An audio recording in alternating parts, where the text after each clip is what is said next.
Hello everyone, and welcome back to our YouTube channel, Tech It Simple. Today, I'm here to show you how you can download Budget Planner app on your Android smartphone.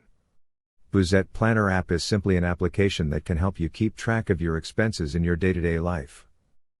So, to download the application, you just need to go onto the Play Store. After going on Play Store, search for Budget Planner, like I already did.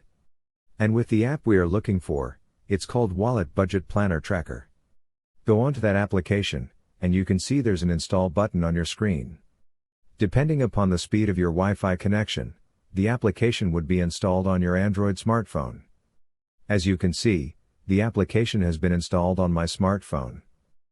Now, you can open the app and use its features to keep track of your budget on your day-to-day expenses. If you find our video helpful, please be sure to like and subscribe to our channel, and hit the bell notification. And don't forget to drop a comment for reviews and more content like this. This was for this video. See you guys next time. Thank you for watching.